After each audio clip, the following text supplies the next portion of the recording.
Hello everyone, and welcome to another MSD40 Help Desk video guide. During today's tutorial, we will be going over how to enable District Multi-Factor Authentication Option A for Apple iOS. If you are not sure what multi-factor authentication is, or if you should be using Option A, please click the banner in the top right-hand corner and view the multi-factor authentication introduction video. For Option A, we will be setting up Google Prompts, Google Authenticator, and finally backup codes. To continue setting up multi-factor authentication option A, please have the following ready and accessible. Your Apple smartphone with an active data connection or Wi-Fi, and a computer with an active internet connection. So without further ado, let's get started.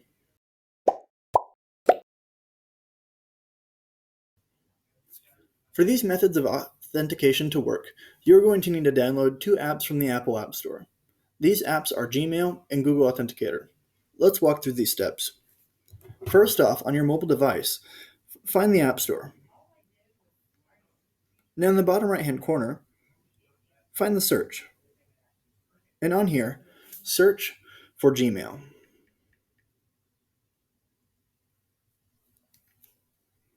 And then click Gmail. If you have downloaded this app before, you will see a cloud with a down arrow. If it says Get, this means you haven't downloaded it before, but that's fine. Click Get. In my case, I'm going to hit the cloud. And this will automatically start downloading.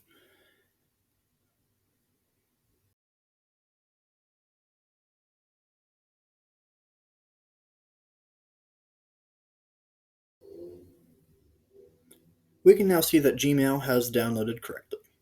Now let's open up Google Authenticator and download that. Hit the back arrow. And in the search bar, search Google Authenticator.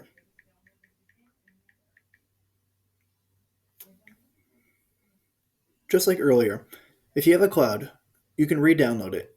If not, then click the Get button.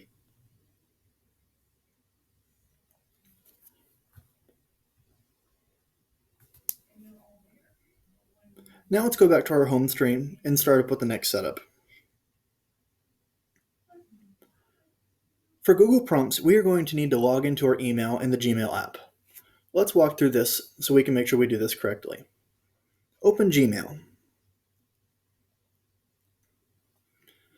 If this is the first time you've done this, you should see an option like it is here. If you have the Gmail app already, you are just going to add another account. Let's hit Sign In. And then hit Google because we have a Google account. It's going to want to continue to google.com on a separate page. Click Continue.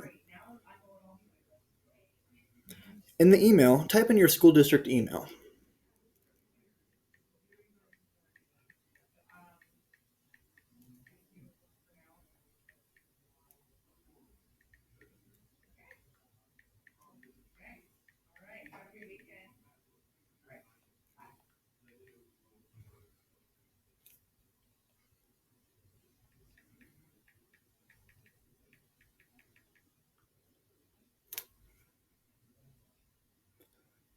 You are now going to be asked if Gmail would like to send you notifications. You are going to want to click Allow. And as we can now see, we are now in the Gmail app and logged in with our school district email. We can verify this by clicking in the top right-hand corner, and we can see our email. Now let's go back to our desktop and then set up multi-factor authentication on that side. To do that, open up a Chrome browser, and in a new tab, click the Apps block in the top right-hand corner, and then click Account. On the left-hand side of the screen, you should see a button for security. Click this. And then on this page, scroll down, and you should see an option that says Signing in to Google, and then two-step verification. Click two-step verification.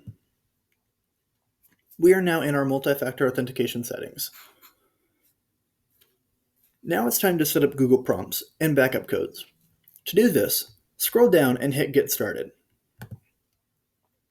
Since we are dealing with secure information, it's going to ask you to retype in your password.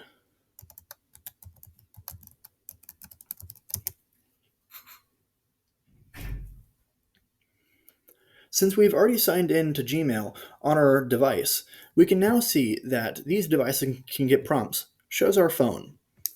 If this does not show up, click Don't See Your Device and follow the steps there. Now, scroll down to the bottom and you should see an option that says Continue. Click Continue. And if we go to our mobile device, we should now see a screen that says Trying to sign in from another computer. Click Yes.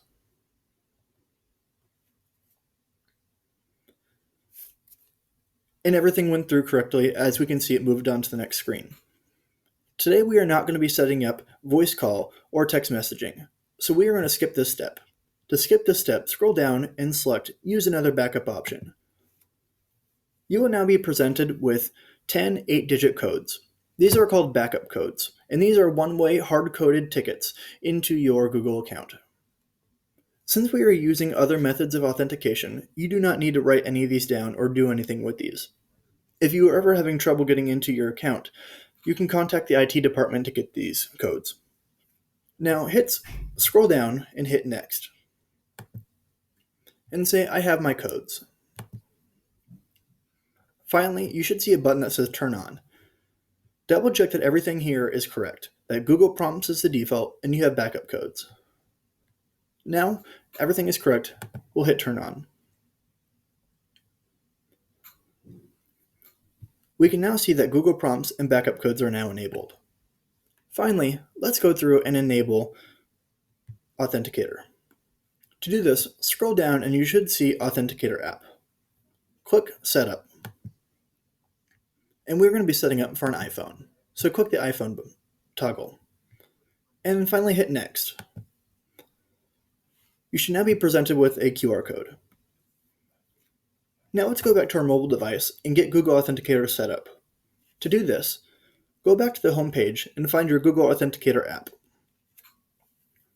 And then hit Get Started once it opens up. Since we've been given a QR code, hit Scan a QR code. It will ask you, would you like to be able to access your camera?